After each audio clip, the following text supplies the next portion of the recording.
Hello students, today we will be learning about Bertrand Russell Prologue to Brussels autobiography under unit 4 of the syllabus. So let's start the class, and today's class will be in the form of video and audio in order to explain line by line. Bertrand Russell was born in 1872 in England. He was a philosopher, a great mathematician, and a political activist. And he is known for his work, A History of Western Philosophy and Principia Mathematica. Since he was a mathematician, so he has written that book for mathematics. And as an activist, he has opposed First World War, and he has written many essays opposing the wars in different countries that was going around that time, especially the First World War. And also he has opposed the Second World War, and he has written a notable work, Why I Am Not a Christian, in which he has criticized First World War. So students, here I am reading out the prologue. Please follow the lines. Three passions, simple but overwhelmingly strong, have governed my life: the longing for love, the search for knowledge, and unbearable pity for the suffering of mankind. These passions, like great winds, have blown me hither and thither, in a wayward course, over a deep ocean of anguish reaching to the very verge of despair. I have sought love, first because it brings ecstasy so great that I would often have sacrificed all the rest of life for a few hours of this joy. I have sought it next because it relieves loneliness, that terrible loneliness in which one shivering consciousness looks over the rim of the world into the cold, unfathomable, lifeless abyss. I have sought it finally because in the union of love I have seen in a mystic miniature the prefiguring vision of the heavens that saints and poets have imagined. This is what I sought, and though it might seem too good for human life, this is what at last I have found. With equal passion, I have sought knowledge. I have wished to understand the hearts of man. I have wished to know why the stars shine, and I have tried to apprehend the Pythagorean power by which number holds sway above the flux. A little of this, but not much, I have achieved. Love and knowledge, so far as they were possible, led upward toward the heavens, but always pity brought me back to the earth. Echoes of cries of pain reverberate in my heart. Children in famine, victims tortured by oppressors, helpless old people, a hated burden to their sons, and the whole world of loneliness, poverty, and pain make a mockery of what human life should be.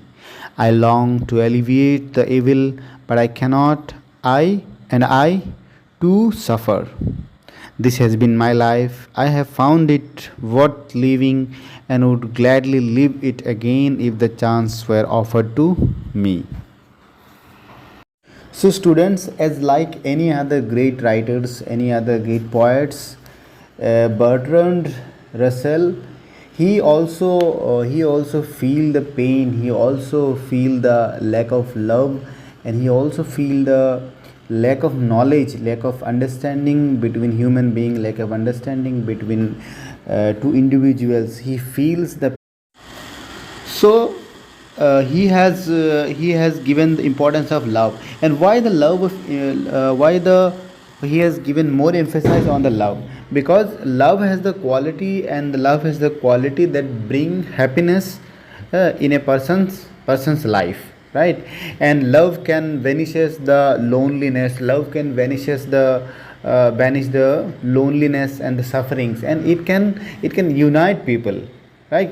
It can unite the people, it can unite two individuals, it can unite different sects of different religious group, it can unite family. So it is only the love that can banish the human suffering, and it can bring happiness. All right.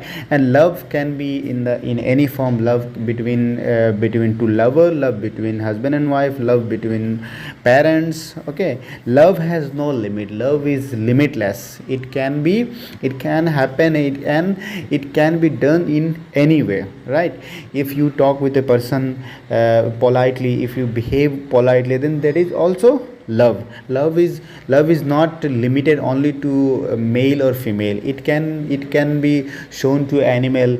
If you save an animal, or if you save an animal from torture, then that is also love. So love is something that is abstract. All right. That can be feel, that cannot be shown to others, that can be feel, and that can be shown to anyone. That can be a human being, or that can be an animal. So love can bring people together. Love has the strength and power that can unite people, that can unite civilization. And especially in the current world, where hatred and enmity has taken a new shape. So in present world we need love. We need to love each other, we need to take care of each other, we need to understand each other. All right. And thus this is the thing that a poet or that a writer is immortal. We say the writers are immortal, right? Writers are immortal because they speak the mind, they speak what will happen after 100 years. They can speak, they can visualize what will happen after 200 years. That is why they are immortal. They don't die, right? So Bertrand Russell has proved that thing. He has talked about love. He has how love can unite people, love can banish the loneliness, right? Love can bring happiness. So that is the way that his prophecies and his thoughts are still relevant.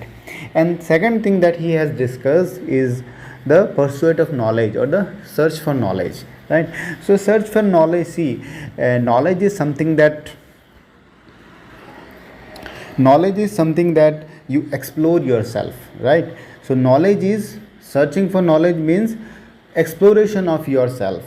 Knowing yourself is the actual meaning of or actual searching for knowledge. Okay. Knowledge is self revelation. And the Bertrand, what he has pointed out about the knowledge is knowing of others, knowing of other individuals, knowing of mankind. So the main purpose of knowledge is to kill, or is to remove, or is to elevate the sufferings of mankind, right? And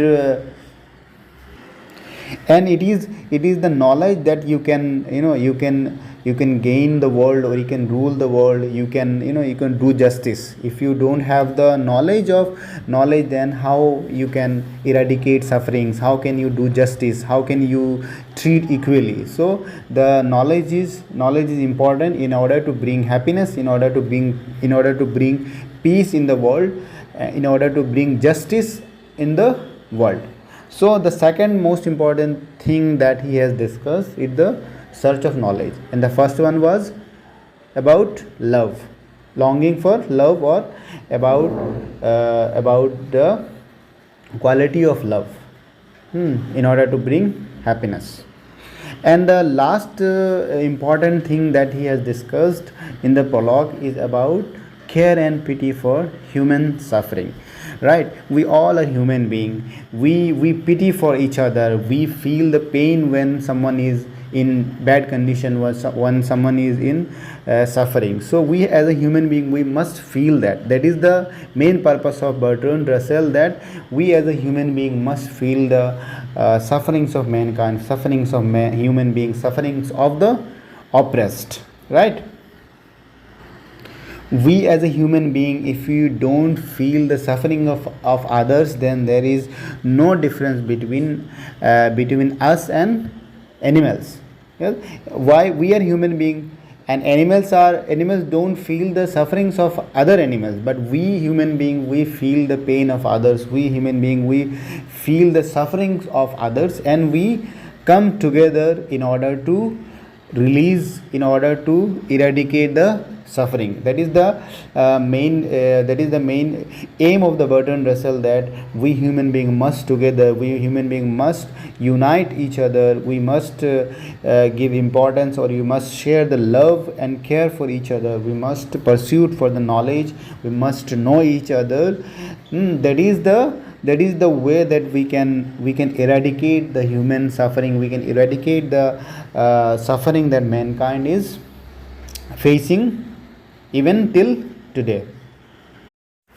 So we another thing that Bertrand Russell mentioned in the prologue, that his likeness or his decision to become an activist. As we know all that he was a great activist, and he was also a great mathematician. So he has mentioned that he was a mathematician and understand Pythagorean laws and other things related to mathematician, but that didn't give him any happiness. That didn't give him any happiness, because that thing served only an individual, or only selected people. Okay, that mathematics and the Pythagorean law, that served only few people. But when he has felt pity for the human suffering, when he has witnessed the suffering of others, and he has tried to eradicate their suffering, that thing brought him down to earth, and thus he became an activist for the human being, and thus he become activist for the oppressed, thus he become the voice of the voiceless people. And thus these the three things that I have discussed, Russell, these three things has defined Russell's, or the author's, life.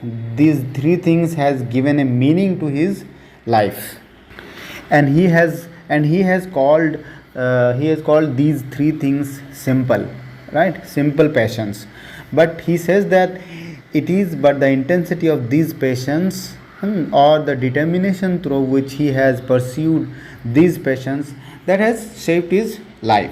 And he then later he proceeds to elucidate upon these passions, and begin first with love, right, saying that he sought love due to the ecstasy or due to the happiness. So why he has chosen love? Because in order to get happiness, or in order to have happiness in his life, or the love has the power of giving happiness. And love is a powerful tool capable of uniting the world, defining lives around the people, around the surroundings that a person, or that the author he was living. So that love has united his whole surroundings. And at the end of the prologue, he has committed, or he is determined to eradicate or alleviate these evils, the sufferings of mankind. He has promised, or he has determined to remove the sufferings of mankind, the sadness and the sorrow of mankind. And he has shown sadness and anguish, to see the sufferings of mankind, and he has promised to release, or to relieve the humankind from all the suppression and oppression.